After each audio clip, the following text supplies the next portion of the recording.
Welcome to The Color of Success, the Black academic experience, where we highlight the experiences of Black doctors and their graduate programs. My name is Malitsitso, and I'm joined today by my co-host Brianna, and we have a special guest, Dr. Cynthia Williams Brown. Dr. Cynthia Williams Brown is currently the Interim Associate Dean of Education, Quality Assurance, and Community Engagement at Winston-Salem State University. Her discipline is physical education and is a teacher-educator whose main goal is to prepare effective health and physical education teachers. She received her undergraduate degree from Shaw University, her master's degree from the North Carolina Central University, and her PhD from the University of South Carolina. She has been at Winston-Salem State University for 25 years and was awarded full professor and named Researcher of the Year this year in 2023. In 2022, she was honored by the YWCA with the Women's of Vision Health Equity Advocate. In 2013, she was honored by Winston-Salem State University with the Cedric B. Rodney Service Award. Although she has several passions, some of them include her nonprofit board work, mentoring young people, and service in her church, among her many other passions. So to start, will you just tell us a little bit about yourself? So I am a professor, administrator, teacher, educator, health equity researcher at Winston-Salem State University. I've been there now for over 25 years, and most of that time I've spent as chair of the Department of Health, Physical Education, and Sports Studies. Our show today focuses on your experiences in grad school. When did you graduate with your PhD? I graduated when I first came to Winston-Salem State in 1998. Yeah. We don't want to tell you how old we were in 1998.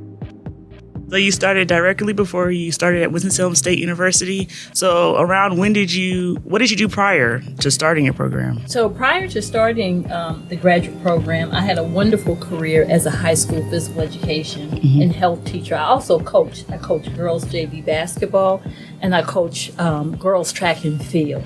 Absolutely love coaching.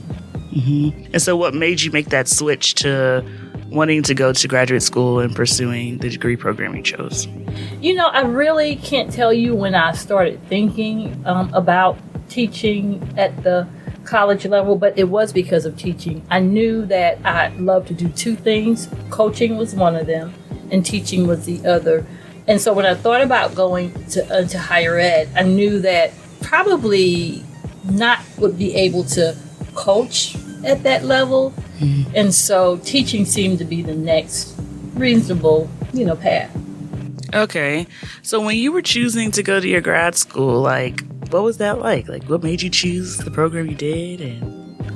Well, the primary reason was because I'm originally from South Carolina. I'd lived and worked in North Carolina all my life. And so my goal was to really go back to South Carolina and then, maybe teach there. So that's why I chose the University of South Carolina. It is the premier university in South Carolina. And so I chose the University of South Carolina. That, plus it had a reputation for having an excellent teacher education program in physical education. And what was the political climate? South Carolina is definitely in the South. Yes. So what was it like when you were going into your program, politically, economically? When I started the program, we were probably at a state where we were just starting to really recognize and understand and appreciate diversity.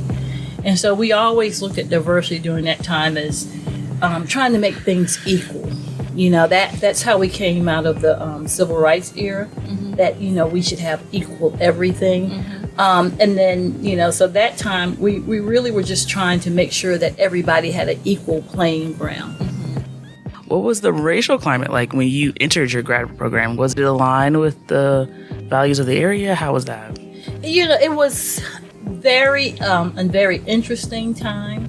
I think when we were thinking about diversity then, we really were thinking, because we were in the South, we really were thinking in terms of black and white. We now know that diversity is much, much more than that.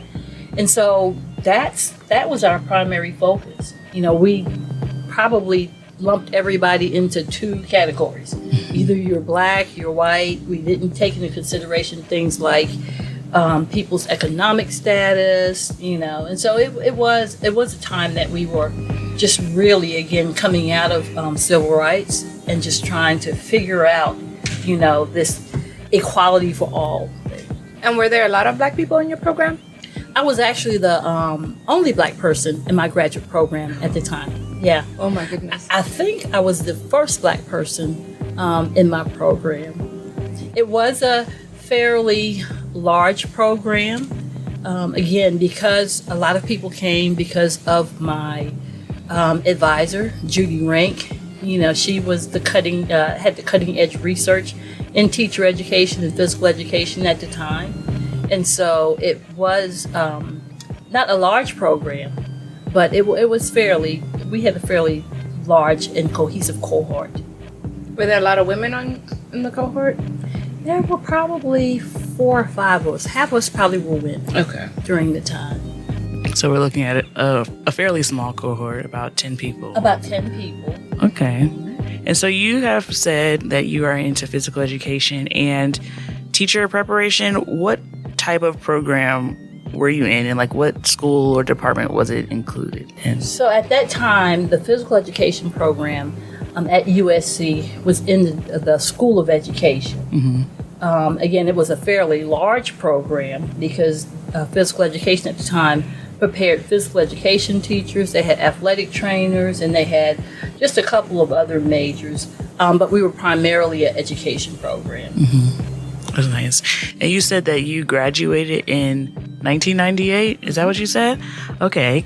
Congratulations. I'm trying to say I graduated one day.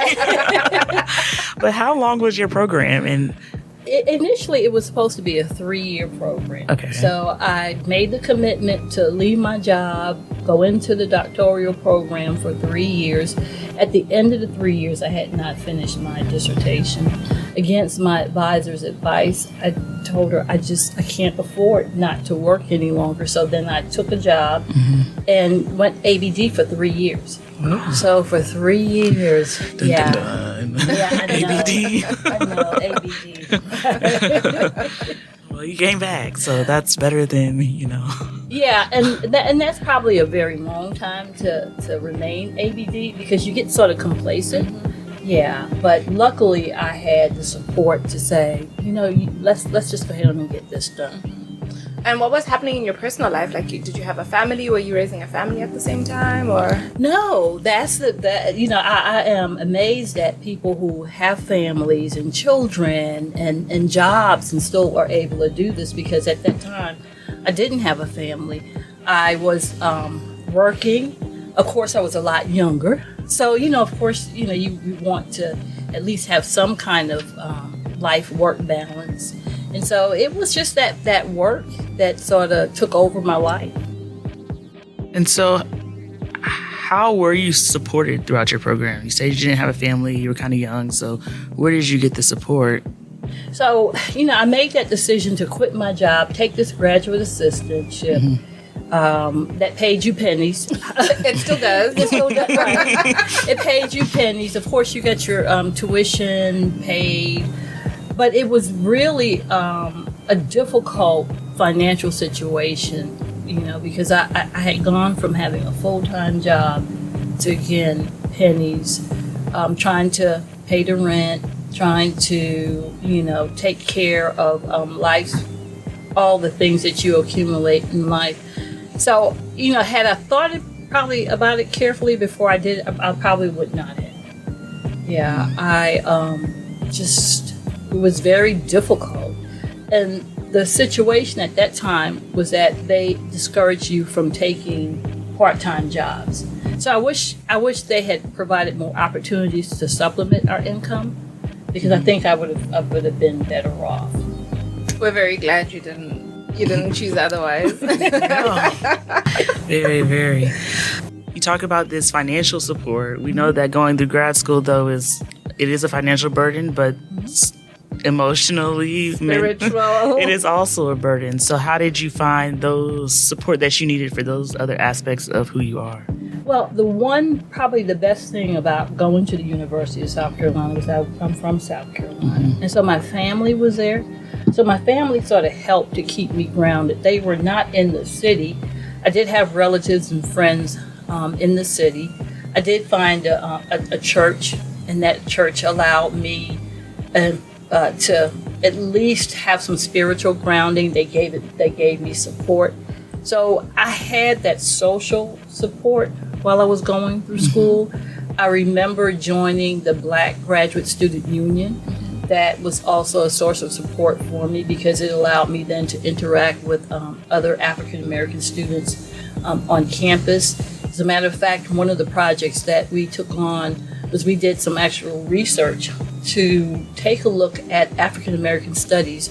And so out of that research, we provided them some information to start in African American studies at the university. So I'm very proud of having done that. And what are your relationships with some of those people that you were in that Black graduate student group with? I have not kept in contact with those folks. After doing that for a couple of years, again, financially, it got really tough. I did find a job. I started coaching at a private school. And so that took my focus away from school and more towards that coaching. It was a good experience for me because I had really missed the coaching. So to find that opportunity, and my advisors, they allowed me to take advantage of that opportunity. And so I then started shifting my focus back into coaching. Gotcha. And we don't think or talk much about those sacrifices that we have to make, like financially, because like, you said, it's still pretty rough to survive on a graduate assistantship stipend. Yeah, it is. It is very rough, and there are some other sacrifices you make because it is a tough program. So you have to devote a lot of time to studying. You have to devote time to at least developing a research agenda. For me, the whole graduate thing was new. I had been out of school probably for about 10 years. So having to go back after 10 years, I remember having my first class. It was an all-day Saturday class. It was a curriculum theory class. And I remember telling the person at lunch, we went to lunch, and I told that person, I said, if it were not for shame, I would just leave right now and beg for my job back, because I thought, what in the world is this person talking about? He kept talking about all these educational theories, and he kept using these terms, and I didn't understand. And I thought, what have I gotten myself into? And so I remember the person telling me that, you're not the only person feeling that. We all just know when to nod and when to... And so I felt a lot better because I really felt like I was out of place. I really felt like I was out of my league. But I made it through the class. Wonderful professor who just sort of challenged your thinking in every kind of way. And so it really turned out to be a good experience for me. I'm glad it was the first experience. And that kind of brings us to another question we had about like your sense of belonging. You said you felt like kind of out of place. So what was your sense of belonging like within your program among your peers? Because the program was small and because the faculty they were intentional, so they made sure that they would do things to help us to bond. Because it was a small program, then we would do things together. Most of us came to the program as former physical education teachers, so we had that in common. Most of us came to the program as coaches, so we had that in common. Because we were mostly on the same track, we had the same classes, so you had a group of people that you could study with, and so that really made things a lot easier. So you were friends with a lot of people that were in your cohort? Yes. Okay. So it really made life easier. Of course, other folks in the cohort had families, and so when they would have family gatherings, you would go and you get to know their kids and their spouses, and so it made for a close-knit program. And in addition to that, because we were in the education department, we had to take several education courses. So then you got a chance to meet other people who were in other programs. And so it really helped. And it's time for our ad break. Thanks so much for listening. We'll be right back. Are you a therapist of color struggling to find your place in the mental health world? Sparkle Healing LLC has got you covered. Located in the DC metropolitan area, they focus on helping the helper. Discover their exclusive therapy services designed for therapists and other helping professionals to thrive. Immerse yourself in a supportive community, elevate your practice with expert consulting and supervision, and don't miss their rejuvenating wellness retreats, crafted to replenish your mind and spirit. Sparkle Healing LLC, where therapists find solace, community, and professional growth. Visit them today at www.sparklehealing.com. Tune in to a brighter future. Welcome back to the Color of Success, the Black academic experience. I want to touch on something else that you spoke about, because I think we can all relate to the feeling of being an imposter. Like, what are they talking about? What did I get myself into? And so how did you deal with that imposter syndrome? So I know you said for that particular class, somebody sort of said, we all feel like this, but how did you deal with it throughout the program? You know, I think even as you start your career, you still, those feelings still, they creep back in. Oh no. I then, because I had a purpose, I was very intentional about studying, because I didn't have the other distractions, and I don't want to call them distractions, but because I could focus on study, I didn't have children, then I would, I had a tendency to probably study more. My study habits then, when I think about them, were just really great. I would go to class prepared, because sometimes, when you're in situations, especially if you're the only African American, that carries a burden sometimes. You want to make sure that, okay, I'm representing. Mm-hmm. And sometimes I think we have that, I don't know what to call it, but we shouldn't carry the burden of representing for the entire race. That if we don't show up, then people are going to think, oh, that's just because of your color. Mm-hmm. But I had that feeling sometimes. Do you think those feelings may have influenced why you may have chose to go to an HBCU after your program? I always, because I went to an undergraduate HBCU, I always knew that I would end up at an HBCU.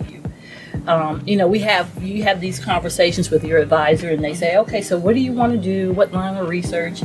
And my answer was always the same. I always thought, well, I want to go to an HBCU. I want to do some, work on, teachers in schools.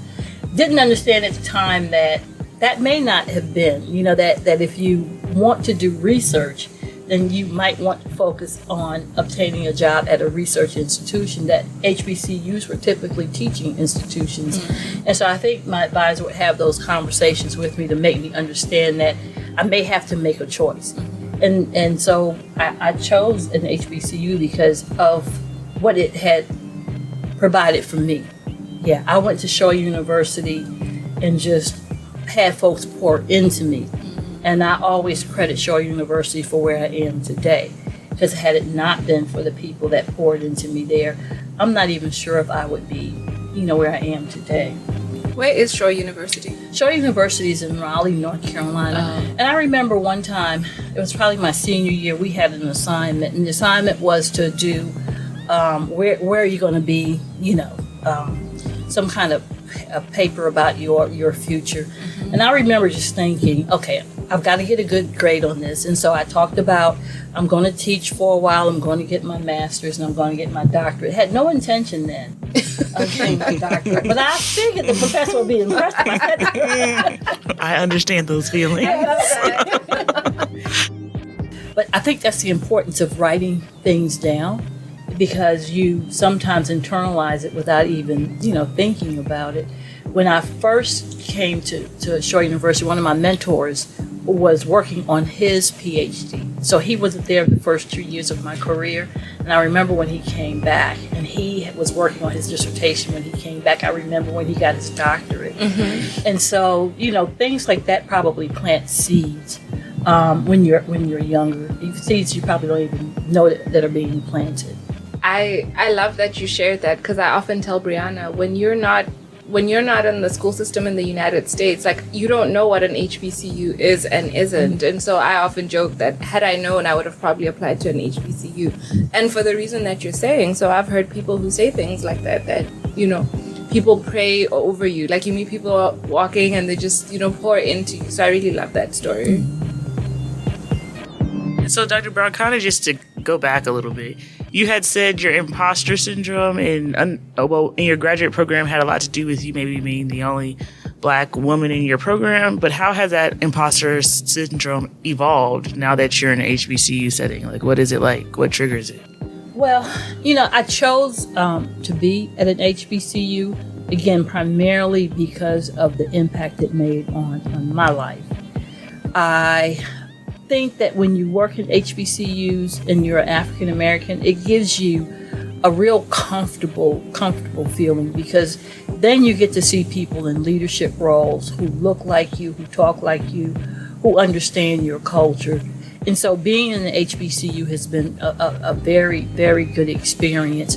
But, when you work at an HBCU, you don't live in an HBCU world. You interact with your colleagues who are across the profession. They're at different institutions. And so you always, again, find yourself challenged with, am I supposed to be here?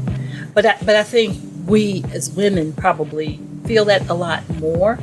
And so we have to always work to overcome it. We have to always work to say, I did the work, I have the knowledge, I continue to develop myself. And so, I'm supposed to be here. I'm supposed to be at this table. And not only be at this table, I'm supposed to have a voice at the table. So I think that's something that you constantly have to work at. I love that inner pep talk. All the time. Sometimes, sometimes it's daily. Sometimes it's daily. And then sometimes it comes from what you have to say to your students. Mm-hmm. Because being a first generation student, I a lot of times understand what first generation students go through when they come. We think, that everything is just easy, but I remember having to maneuver financial aid and all those things for myself for the first time.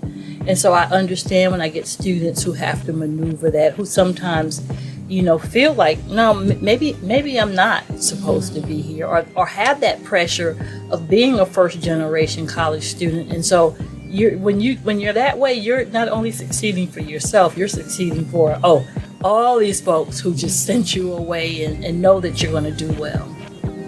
So you mentioned that you were very close to the people in your program, like you guys were a group and you felt very comfortable among them.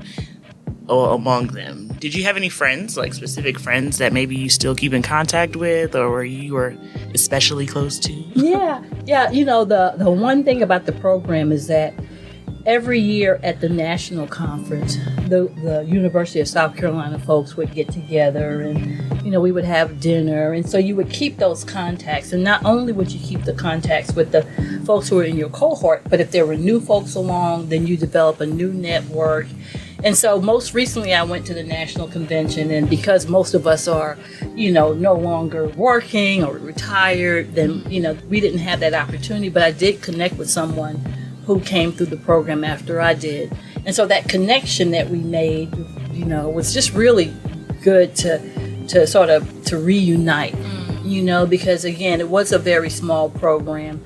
It was a close-knit program, and the faculty were very intentional about making sure that we developed that network of people that would support us professionally.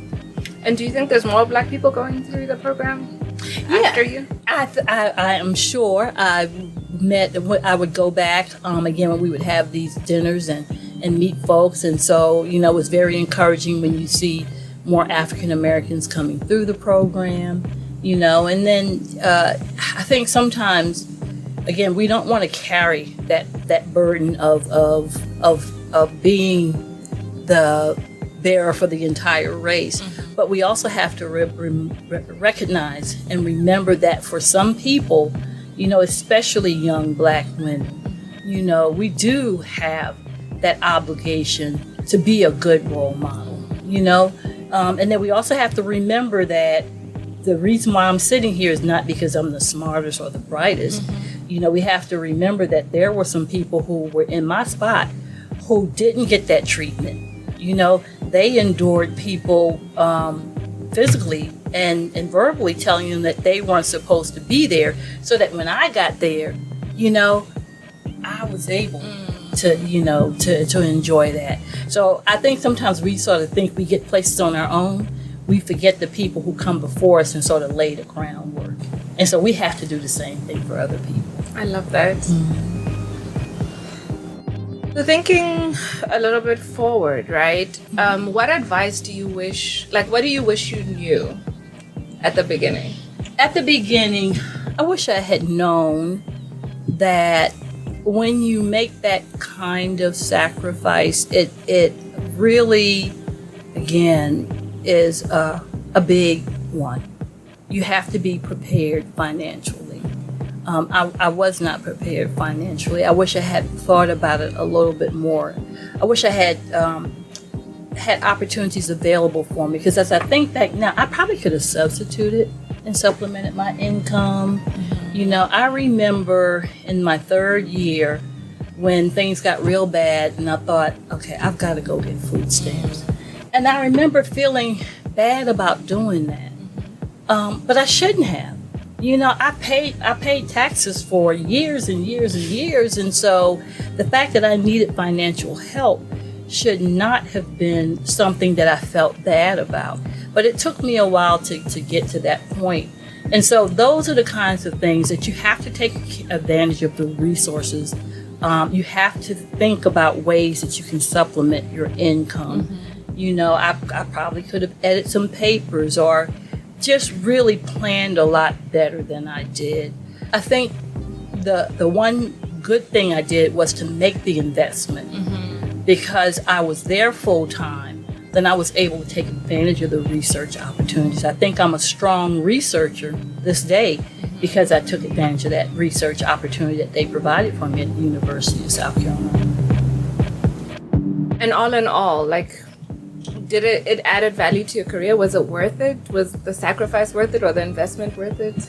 Yes, I would have to say yes, because sometimes I think back to those hard days. I think back to my life as a teacher. I now see people that I taught when I was teaching high school, and it makes me reflect, and I think, yeah, I've made the right decision. It was well worth it. And that's what I tell people that go into it, because again, you wonder while you're in there, in this situation, is this the right investment? And it is. And we have to make sure that we have researchers and teachers in higher ed who understand our culture, who understand some of the sacrifices we make, who understand and value, our culture. And if we don't, then people don't see themselves as professors, or teachers and that. So we have to, it's very important for us to do this. I'm going to spring this on y'all, and I didn't say I will, but our listeners don't know that you and Brianna have a special relationship because you taught her when she was at Winston-Salem State. And so it's part of why we're excited. But also I think just listening to you is so encouraging to think about, those words of encouragement that you would give to someone in our situation, and maybe to us too as we're doing this, just to keep going. I think it's very encouraging to hear you say that. Yeah. And so I mean, and that's a source of pride for me, when you see students that are connected to you and they continue to be connected to you, and then they do well. You sort of you do take pride in that, and you take a little bit of credit, for that. And so, of course, I appreciate that, Dr. Brown. But yes, I know. These are things I've heard before. She loves me so much. That's why she keeps up with me all these years. But to close things out, what is one piece of advice you would give to a future Black PhD or Doctor, MD, JD student? One piece of advice, I've thought about that for a while, and it's hard to think of one thing to say. But I think if I had to say anything, I think this is most about is perseverance. It's about continuing, because you will get obstacles, you will have to change your proposal because the idea doesn't work. It will be like it's just one obstacle after another. And I always tell folks that when you're in this program, you will always see the light at the end of the tunnel when you realize that the light, is the opening, instead of wondering, is that really an oncoming train? That's when you will continue. Not an oncoming train. Continue. Remember, it's not an oncoming train. You have to continue to move towards it. Exactly words to live by. Like Dr. Brown. Well, on behalf of me and Malitsitso, we would like to thank you for being here. We really appreciate your time and have really enjoyed getting to chat with you about your experiences in your graduate program. Well, I am very honored that y'all asked me to do this. And again, thank you so very much. This was very much fun. Thank you. Thank you. Hey you. Yes you. Don't forget to subscribe, hit the bell button, and the like button. You can find us on Twitter and Instagram. We are @_color of success. Bye-bye now.